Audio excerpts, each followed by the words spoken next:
Hi guys, and welcome back to the Cassie project. So today we're doing a Tiny Tuesday where I do a tiny painting and usually in a tiny sketchbook, but today I'm actually doing it in a 2-page spread and just doing a tiny painting within that. And the reason being is I've started off a brand new series where I get you to choose what I draw. So I started it last week and I decided to kick off the series with a chicken because you all know how much I love chickens.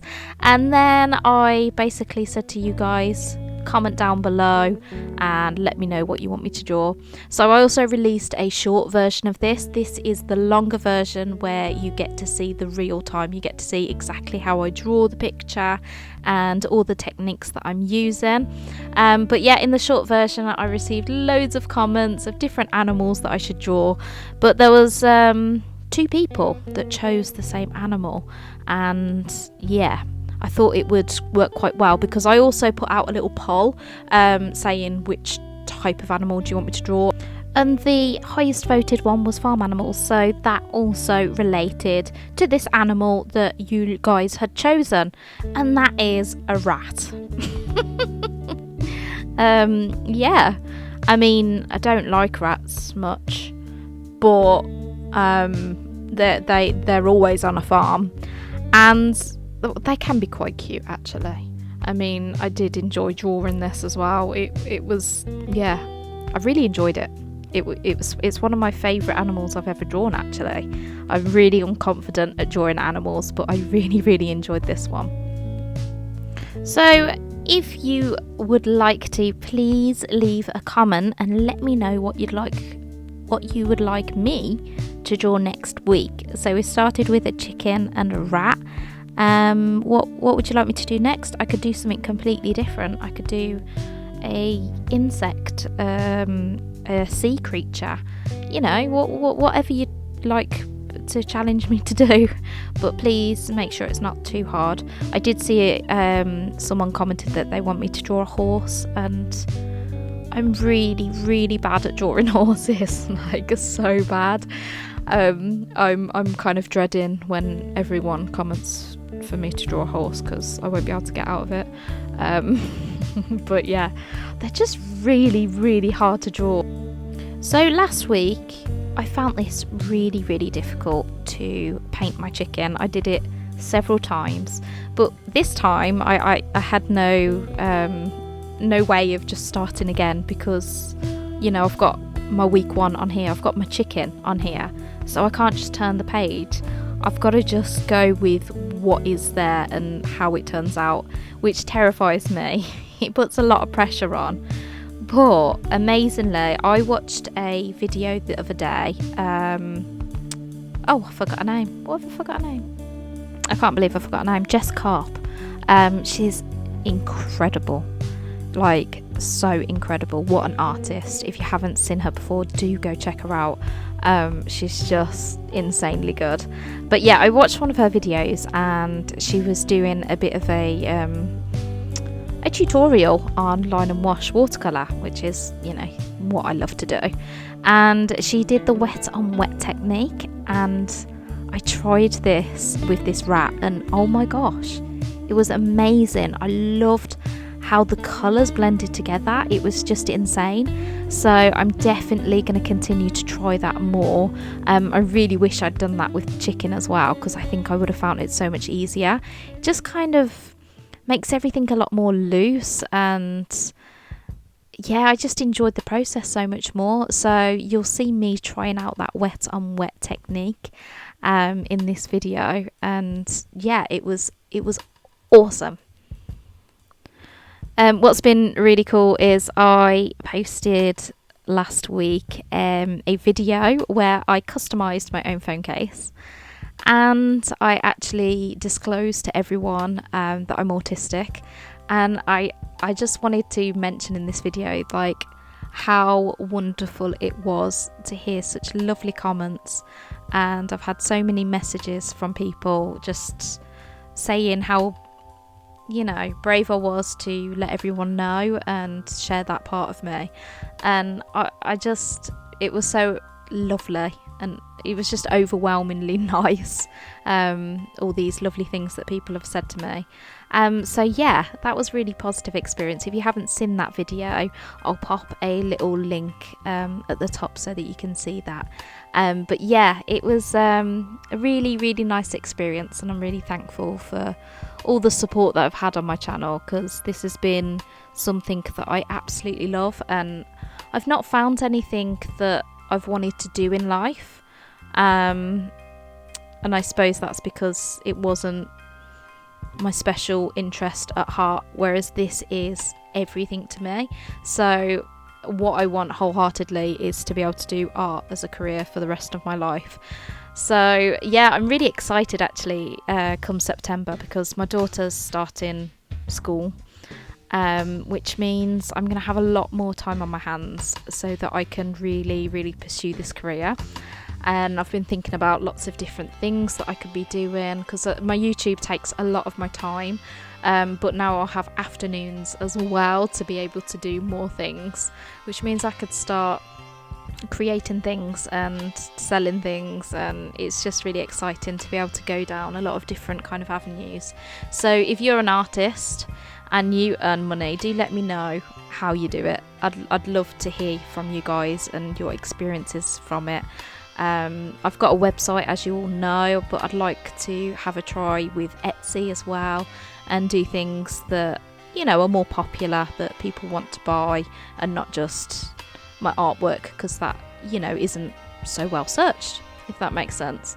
So I'd like to try out a bit of Etsy, and yeah, I might design a few logos and wedding stationery and things like that. I'd love to just, you know, really use my art to benefit other people as well, and see where it takes me. It's really exciting. Like, I was really, really scared to take on this part of my life, and it's been really nerve-wracking because it's going to be a huge change, which obviously affects me. But yeah, I've got a lot of plans in my head, which is making it so much easier. It's really exciting. I'm really excited to move on to lots of new adventures, but always have my YouTube, you know. I mean, that's what I'd like to do, really. It's just do YouTube videos forever. It'd be amazing.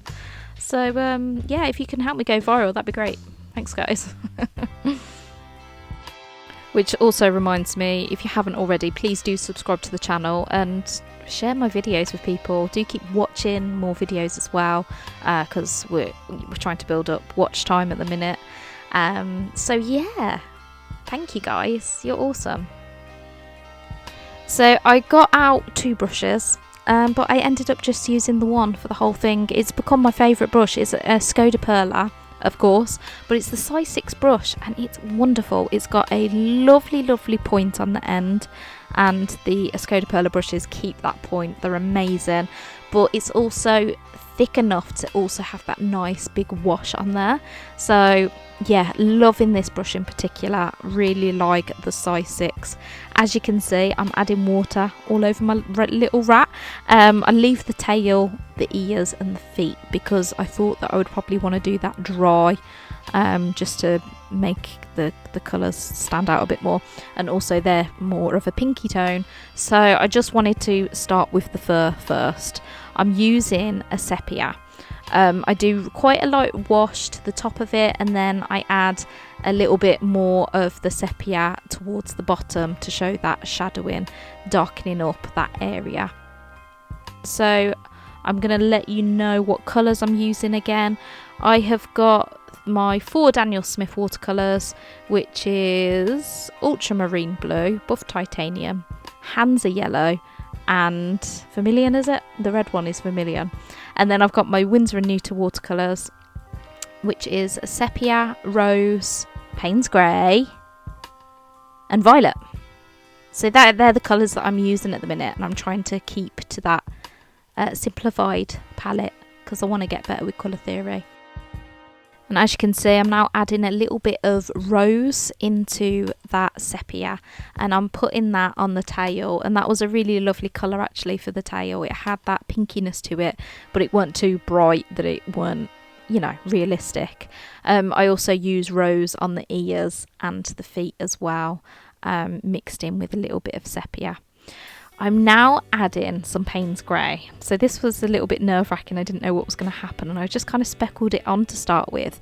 And as you can see, it's going into all that water and blending into the sepia, and it's so nice. I love how it blended together so naturally, and it gave this fur texture. And I don't even know how. It was just so fun. I enjoyed the process of this so much. So adding that little sepia, look, in just those little splodges, and it looked like fur. It's awesome. Really enjoy the wet on wet technique.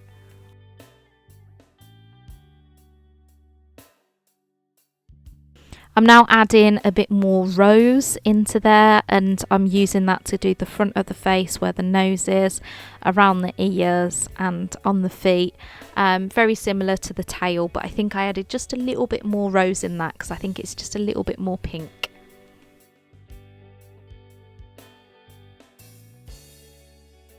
As you can see, I'm just adding a little bit more Payne's Grey onto the rat again, a little bit thicker this time.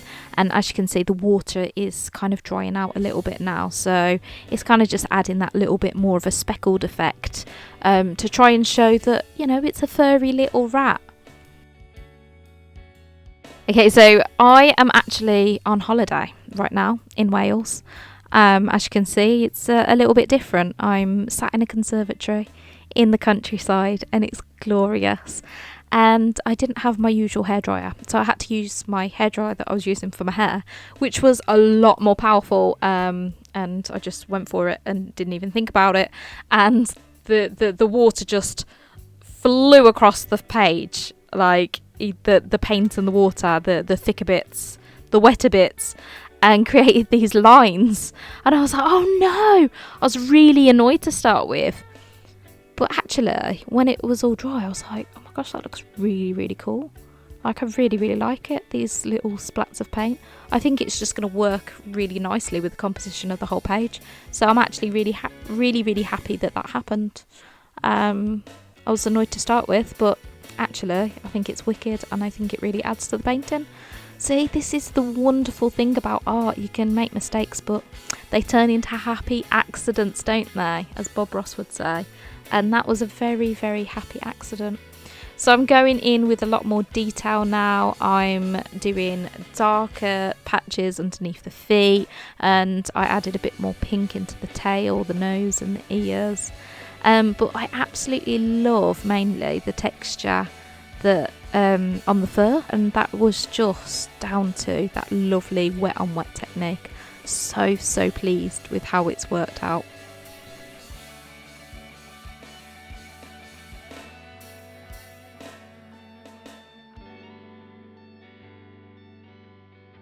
So there is my little rat.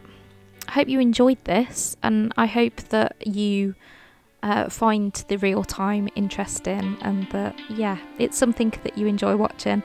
If you've reached all the way to the end, thank you so much. Yeah, do carry on watching more videos, and like I say, if you haven't already, please subscribe to the channel. It really helps, and share it with your friends if they like art too. Do comment down below what animal you'd like me to draw next. I'll also put some polls out just so everyone can take part of this little series. Yeah, thanks for watching, and I'll see you on Friday. Bye.